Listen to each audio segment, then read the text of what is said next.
Hi friends, வாங்க நம்ம கோயிலுக்கு போகிறோம். ஆட்டோவில் கிளம்பியாச்சு ஃபேமிலியாக. இன்றைக்கி நம்ம கடை லீவு, அதனால் அப்பாவும் அம்மாவும் சொன்னாங்க நம்ம குலதெய்வத்தை போய் பார்த்துட்டு வரோம், ஐனாரப்பனை போய் பார்த்துட்டு வரோன்னு சொல்லிட்டு சொன்னாங்க. அதனால் நாங்கள் கிளம்பிட்டோம். அப்பா அம்மாவுக்கு நாங்கள் 3 பொம்பளை பிள்ளைன்றதுனால அப்பா அம்மா இது வரைக்கும் ஐனாரப்பனை கும்பிட்டுட்டு தான் வராங்க. இதே ஆம்பளை பிள்ளையாக இருந்தால் நம்ம கண்டிப்பாக கும்பிடுவோம்ல. அதனால் நானும் அப்பா அம்மா கூட எப்பயுமே போயிடுவோம். அக்காவங்களும் வந்தால் எப்பயுமே இட்டுட்டு போயிடுவோம். பாருங்கள், இதுதான் ஐனாரப்பன். இது தென்னம்பக்கம் அழகர் கோயில். அப்பாவுக்கு பேர் அழகர்னு தான் ஃபஸ்ட்டு வச்சாங்க. இங்கே வேண்டிக்கிட்டு தான் அப்பா பிறந்தாங்களாம், அதனால் அழகர்னு தான் வச்சாங்க. அதுக்கப்புறம் அப்பா பேரை வந்து சேஞ்ச் பண்ணிட்டாங்க. ஆனால் பாதி பேர் அப்பாவுடைய சித்திலாம் அழகர் தான் இன்னமும் கூப்பிடுவாங்க. இப்போ ஐயப்பன் பேர் அப்பாவுக்கு. பாருங்கள், இதுதான் என்ட்ரு. நம்ம எப்பயுமே நம்ம ஐனாரப்பன் வந்து காட்டுக்குள்ளே தான் இருப்பார். நாங்கள் வந்து மாலைலாம் வாங்கிக்கிட்டு நாங்கள் சாமியை பார்க்க கிளம்பிட்டோம். நாங்கள் எப்பயுமே நம்ம வந்து நம்ம குலதெய்வத்துக்கு வந்து எந்தெந்த நாள் வந்து ஃபேமஸ்ன்னு தெரியும். எந்தெந்த நாள் நம்ம குலதெய்வத்தை வழிபடலாம் கும்பிடலாம் நம்மளுக்கு தெரியும். ஆனால் அந்தந்த நாளில் இந்த கோயிலில் சரி கும்பல் இருக்கும். நாங்கள் வந்து அந்த நாளில் எப்பயுமே போக மாட்டோம். எப்பயுமே வந்து ஐயாவை போய் நம்ம கையெடுத்து கும்பிடணுன்னா தனியாக போனால் மட்டும்தான் பார்க்கலாம்.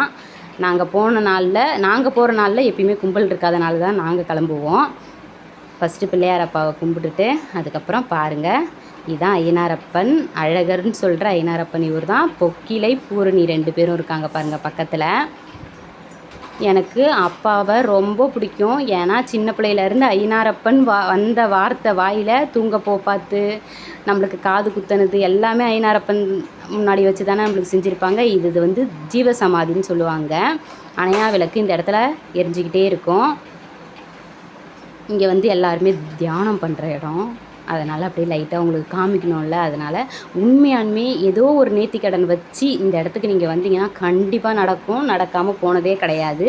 நான் நம்ம வீடியோவில் ஏற்கனவே சொல்லியிருக்கேன். இது நான் ஃபஸ்ட் டைம் போல், நான் பல தடவை போயிருக்கேன். நம்ம 2 பாப்பாவும் பிறந்த உடனே ஃபஸ்ட்டு நான் தூக்கிட்டு போன கோயில்னு பார்த்தா இந்த கோயில் தான்.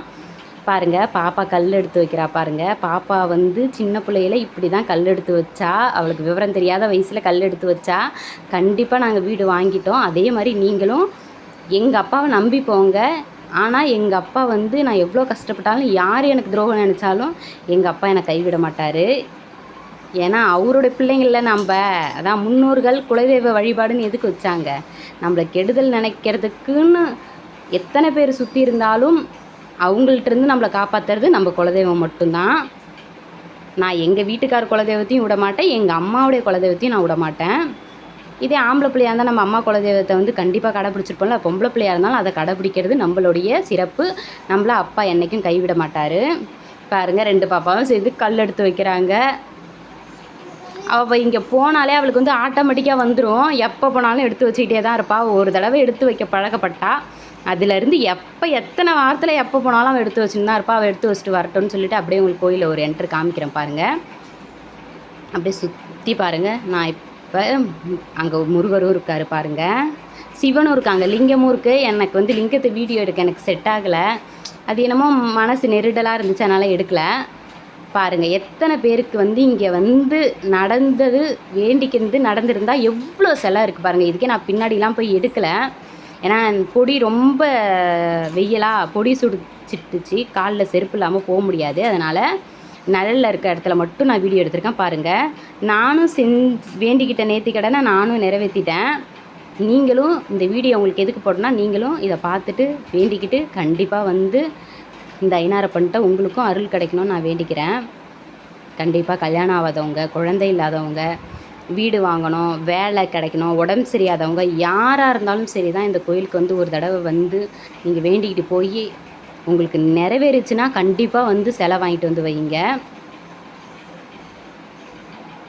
இன்னொன்று, அப்பா ஆம்பளை பிள்ளை பெற்றிருந்தா இந்த கோயிலெல்லாம் நம்ம வந்து இன்னமும் வந்து வழியாக வந்து பராமரிச்சுட்டுனே வருவாங்க. நம்ம பொம்பளை பிள்ளையாக இருக்கிறதுனால போய் சாமி கும்பிட்டுட்டு வந்துடுவோம், அவ்வளோதான். பாப்பா அப்படியே யானைக்கிட்ட நின்று ஒரு போஸ் கொடுத்தாங்க. அப்படியே அவங்களையும் வீடியோ கவர் பண்ணிட்டு, இன்றைக்கி வேறு செவ்வாய்க்கிழமை வேறையா, நேரத்தோட வீட்டுக்கு போய் படைக்கணும்னு சொல்லிவிட்டு நாங்கள் சீக்கிரமாக கிளம்பிட்டோம்.